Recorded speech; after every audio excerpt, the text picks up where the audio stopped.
Hi readers, it's Lori, and we're going to talk today about my pile of possibilities for Mardi Gras Readathon 2025. So let's get started.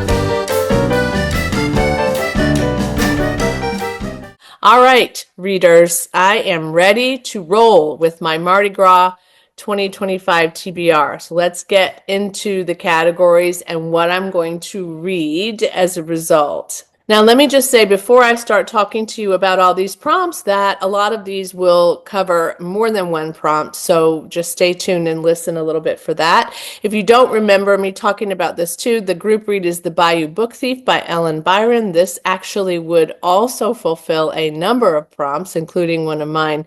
So don't forget to take a look at that and then join us for the live event where we all talk about the group read together. So that one is a good one for you to start. But the first one is a book about royalty. That is the first prompt, and this is called The Royal Secret by Lucinda Riley. I'm really excited about this because I just put in royal and started to look at what books were available to me as a result, and this one really caught my eye. So this is about a young journalist who finds a dangerous mystery that threatens to devastate the British monarchy. It was originally published in the UK under the title The Love Letter. Sir James Harrison passes away. He was an actor, very famous, and he dies at the age of 95, and he leaves behind a family who is very upset, obviously, at losing him, but there's also a secret that he carried with him that may threaten the British monarchy. This sounds like it's right up my street. I'm not sure how I'm going to read that yet. I'm not sure if I'm going to have to purchase it. I think I can get it at one of my libraries. Prompt number 2 is to read a book set on the Gulf Coast. I have for your consideration, Salvage the Bones by Jesmyn Ward, who is a two-time National Book Award winner. I will say that this one is dark and deep.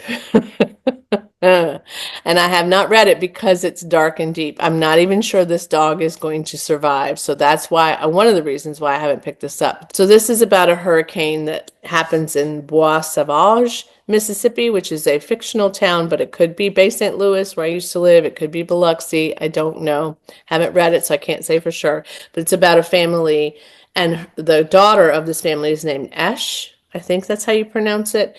Esh's father drinks a lot. He's worried about the storm. The kids are tasked with trying to find food for them to survive while they're sheltered in the storm. This one is a bad one.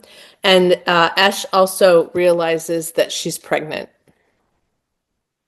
Yeah.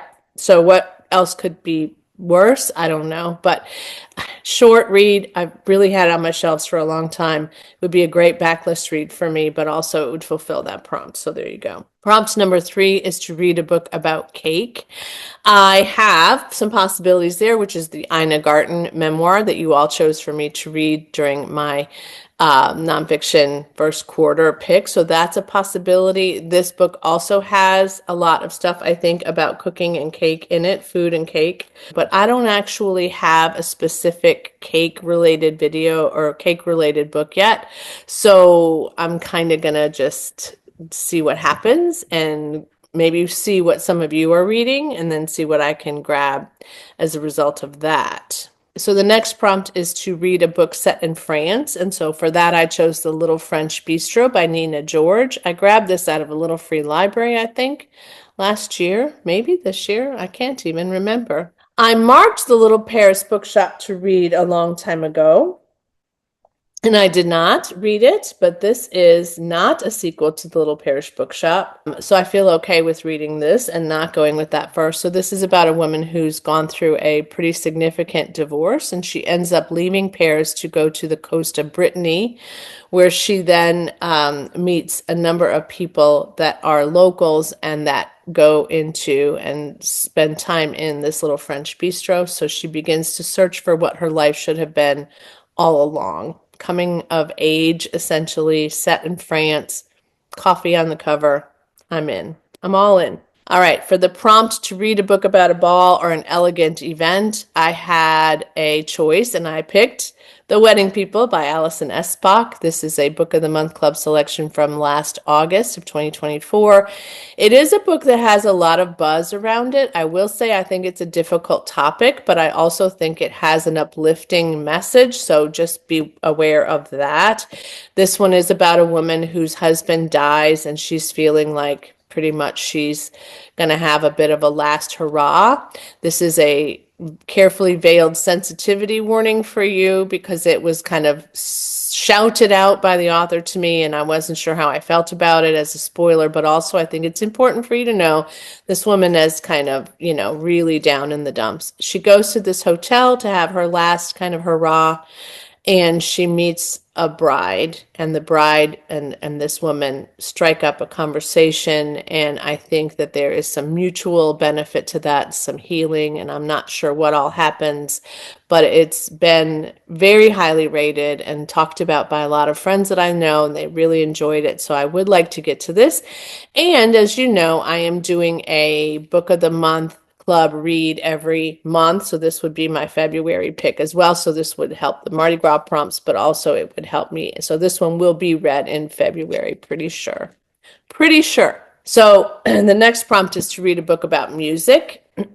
Now, when I started the Mardi Gras Readathon in 2023, I had chosen a book about music that was called The Violin Conspiracy by Brendan Slocum. And then at that time, the announcement of his new release was all abuzz because he was releasing Symphony of Secrets in April of 2023. I never did read it all this time, and I have wanted to get back to this. So this is about a man who discovers that a famous musician has been using the music that was written by a Black woman years before, and no one knew that he was stealing her work. Her name was Josephine. So the main character in this book, whose name is Bern Hendricks, is going to try to resolve this so that Josephine gets the recognition that she deserves for this classical music that she composed. Sounds like a great novel. I did really like The Violin Conspiracy a lot. It wasn't like a 5-star read for me, but it was really solidly written. And I hear this one's even better. So there you go. All right, a book about food. I could go with the Ina Garten memoir. I could also go, I think, with this because it's about cookbooks. So I'm going to hope that that works for me because I don't have another book at the moment about food that I want to add to the list. So I might end up with one later. This is a pile of possibilities, so it could be anything. The next one is to read a book about a group of people or a crew.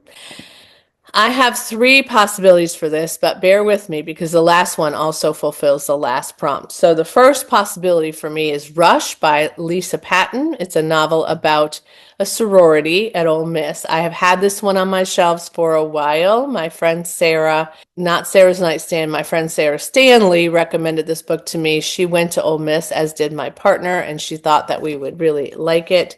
This one is about sororities and how people rush sororities. If you're not familiar with that process, this may be new information to you. If you are, you're certainly understanding the challenges of sororities and rushes. But this one is about a woman named Lilith, who is the president of this fictional sorority, and she appoints a woman named Wilda to the advisory board, and Wilda is delighted now because she's going to use that position to manipulate Lilith to add her child to the sorority bids. And there's another girl who has all the qualities that they are looking for the sorority, but she doesn't have any pedigree. So there's a whole complicated process of rushing, especially in universities like Ole Miss, and so I'm sure there's going to be controversy. I heard it was good from my friend, so it's a possibility for sure. Another possibility is Society of Lies by Lauren Ling Brown. This is a fairly new release.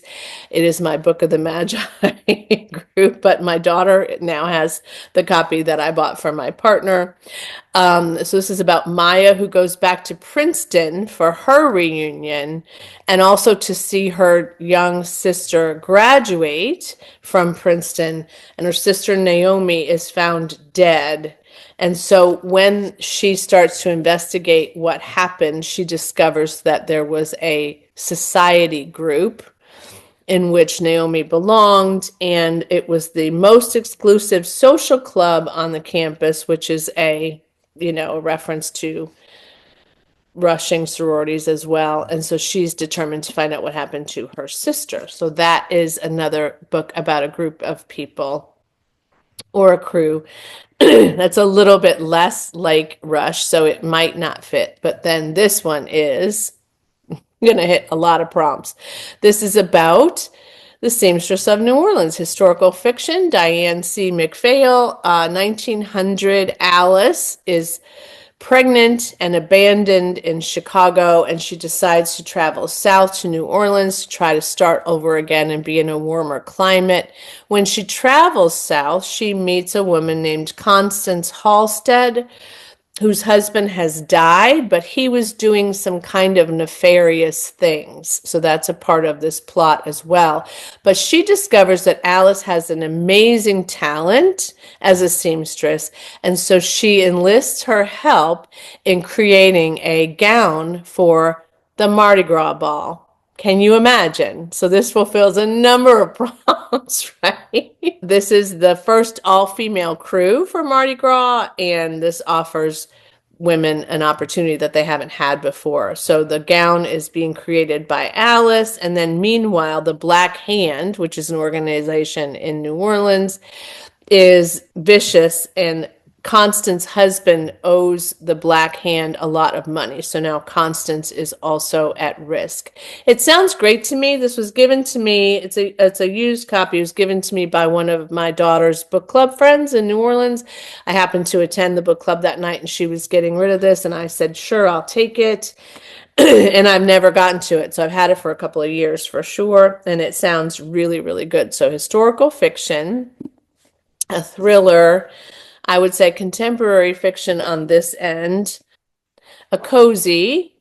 I think this is historical fiction, but I'm not certain. Also, there's a sensitivity warning here too. The very first sentence tells you that this woman is wanting to end her life. So I want you to be aware of that because I think it's important. All right, literary fiction on this end for sure, and contemporary fiction, I would say as well. I'm pretty sure this is set in present day. That's all of the physical ones. And then I think Violin Conspiracy is also set in the present day. The Royal Secret, I think, is contemporary. Mystery thriller, though. And The Ina Garten, of course, is a memoir. So that wraps up, I think, all 9 of these prompts. I'm so excited. I'm really looking forward to starting and flying through this pile of possibilities, or something else that one of you recommends or Kat recommends. I can't wait to see what is in her pile of possibilities as well. So thanks for joining me today. Thanks for watching. Thanks for participating in the Mardi Gras Readathon. If you are participating, I know some of you are showing up in the Discord, which is really exciting. And as always, happy reading. Bye.